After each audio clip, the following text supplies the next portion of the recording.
welcome to the 28 for 28 podcast organized by MASH, Bal Raksha Bharat, and the High Commission of Canada. Hi Naman, we're glad to have you. Hi, it's a pleasure to be here as well. Thank you.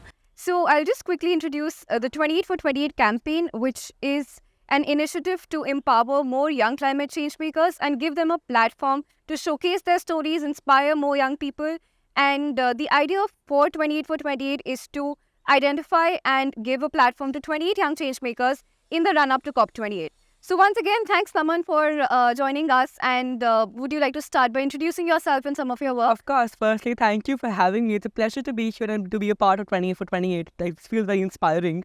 I'm Naman Sonpar. I'm a student of 10th grade currently, and I study in the Sriram Millennium School, Noida, and I'm based in Noida as well. And I'm the founder of a youth group called Hari Koshish. That is a group aiming towards building a brighter, better, and a greener tomorrow. And I'm a change maker, a climate activist, and I work towards a better tomorrow, as I mentioned, with my organization, with my youth group. And we aim towards achieving youth advocacy and a world where everybody is a change maker in their own respect.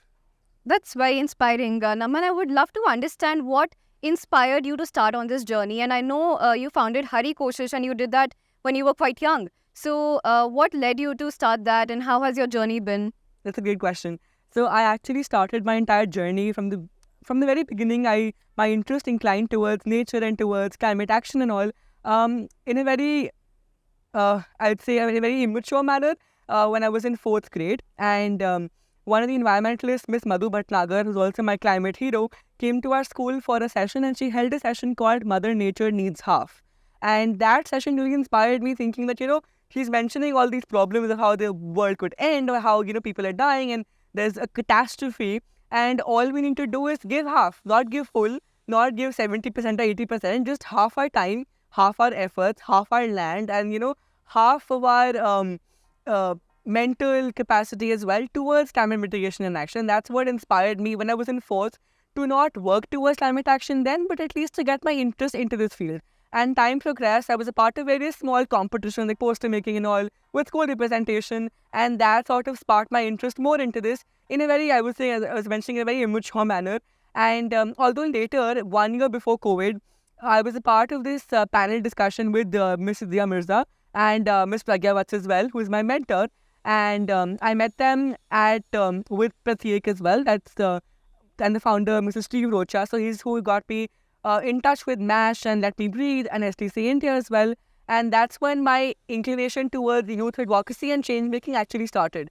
And being a part of the Young Campaigners group with STC India as well, that's what inspired me to, looking at other individuals who are working towards this cause, with balancing their school life with their personal life, and, also including this as not something extracurricular, but as a survival tactic. Because, it's very rightly said, it's either the climate solidarity pact or the collective suicide pact. Yeah. So keeping that in mind, that's what got me into working with Hari Koshish as well. We started off as a group where I worked alone.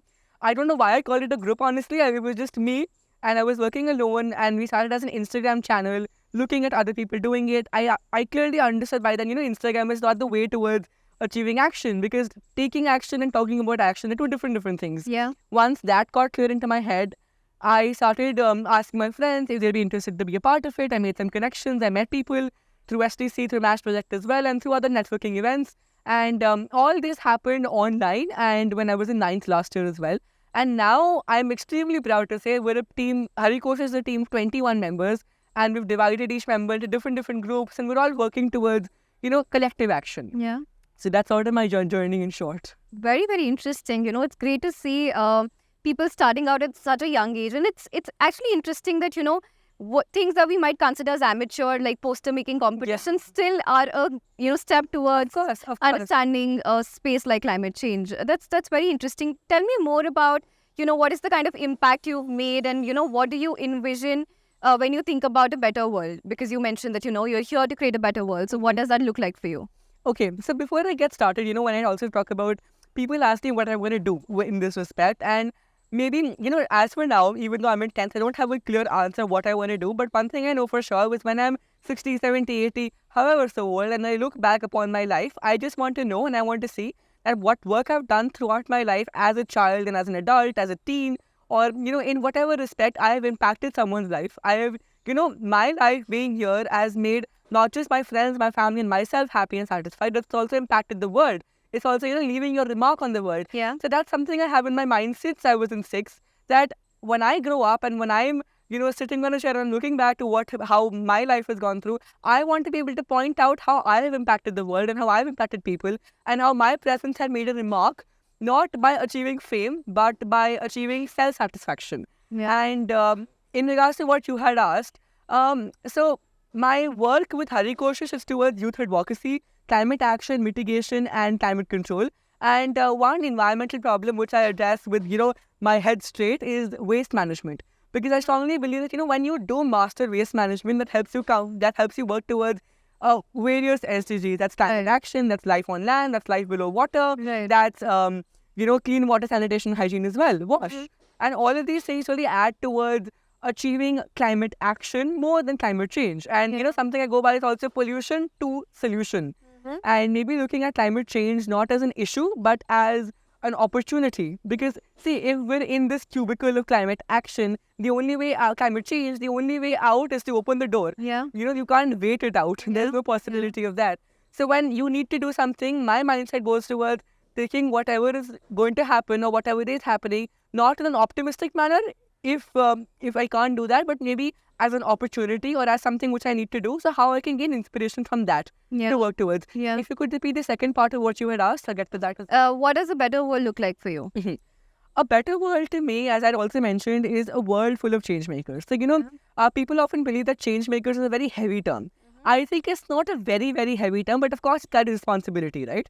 And change is something in any respect. Changing our daily habit from doing ABC to XYZ, a smallest of change, it's not easy. No change is easy. Every change is, it's difficult because you've already made a habit and it's difficult to overcome that habit. Yeah. So when I see a world of change, I see a world where everybody accepts everybody for who they are.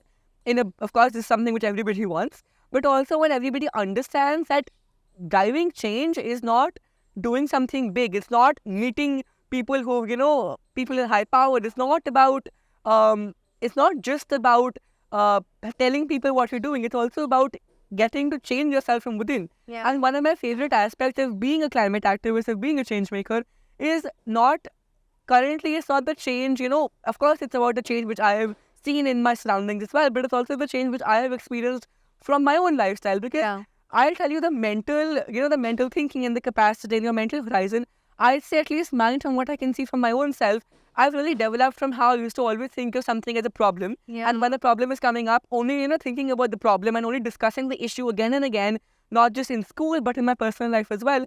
And being a change maker, being, in this sector, it's helped me talk to people as well. And it's helped me go from pollution or go from problem to solution. So this is something which has really helped me, and this is something which always really, really keeps me inclined towards working in this field. That's fantastic. I love that approach. I love that mindset of, looking at opportunities and not the problems, because we all need to work towards the solution. There's no option out. Yeah. There's no other way out. It's not like, we can just crawl through it. Yeah, absolutely.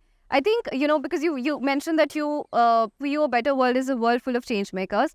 What is the message that you would want to give to young people, for them to become change makers or for them to, create more impact? It's a wonderful question. I'll start off with two quotes, which I really follow by. One is not really a quote, but one is an ideology. That is, no change is a one-person change, but every change has to start with one person. And that's something I really go by because it makes a lot of sense, right? Me segregating my waste at home is not going to turn the world upside down and solve the issue of climate change. But me starting to segregate my waste at home is going to educate me, is going to educate my parents, people who come to my house.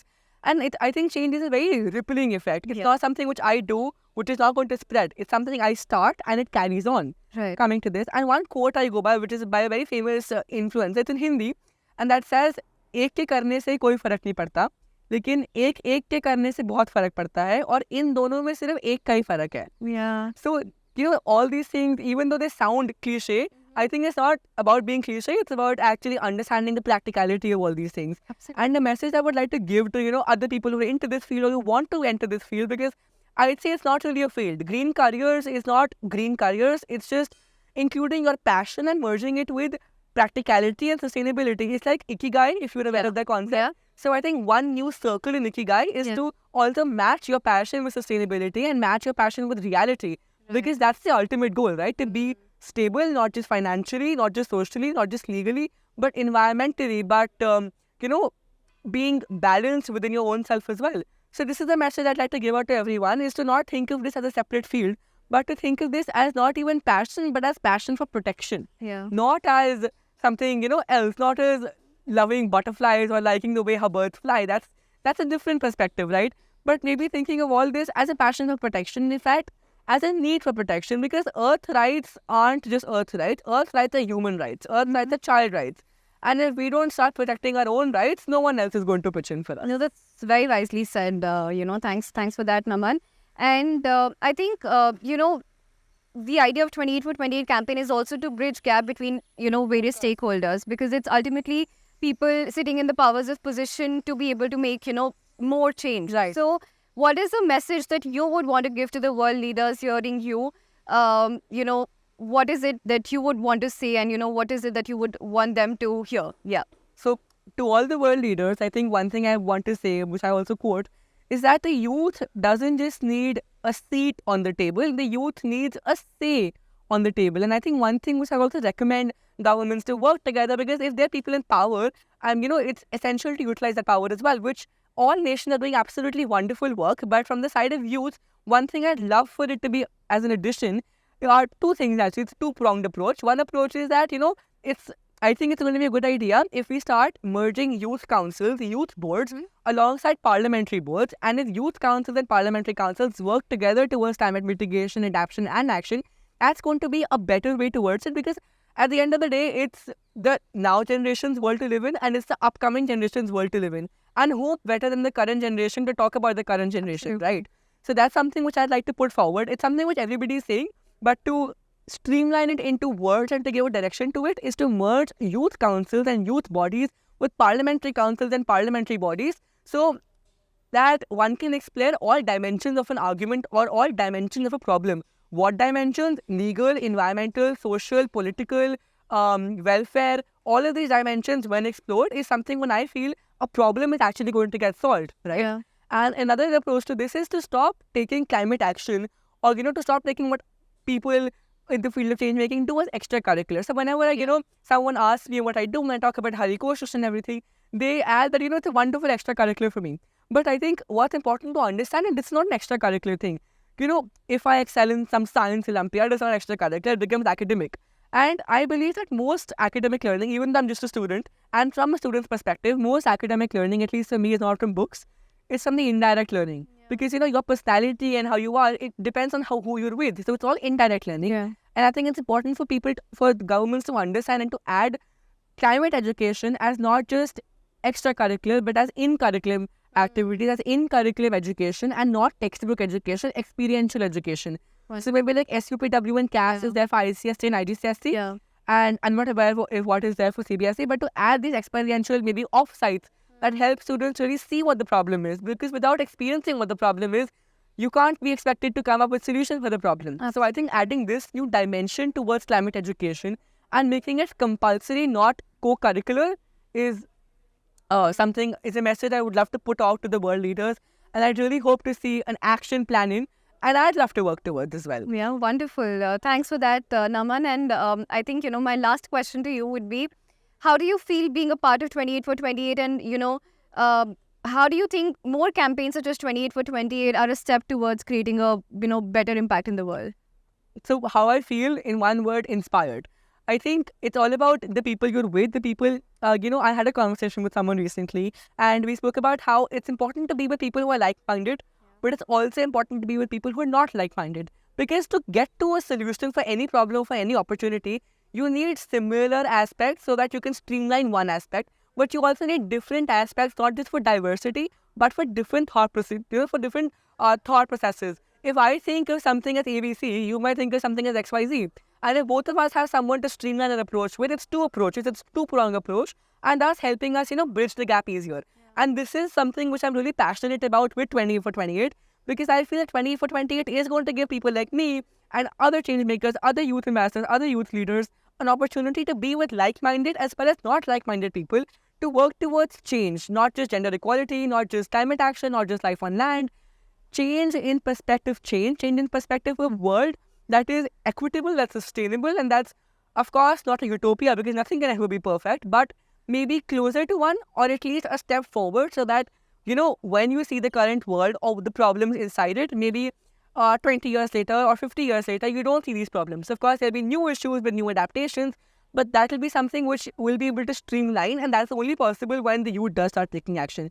So I think campaigns and, uh, projects like 28 for 28 really help us, or really help youth to actually streamline their approach. Because at least for me, a major challenge which I faced is finding audience, not in terms of me giving a speech and someone listening to it, but finding people who I can interact with, finding people who I can work with, who understand what I'm going through and who understand what I need. Yeah. And I understand what they need. So it's, not just a one-way thing, it's a two-way thing. Right. And 20 for 28 especially is helping me find people like these, and it's helping me network and reach opportunities which I thought never possible, which I'm of course very, very grateful for. So another word for how I feel being a part of 20 for 28 is extremely grateful. And this is what I think it's important, because I think the key to change is collaboration. Yeah.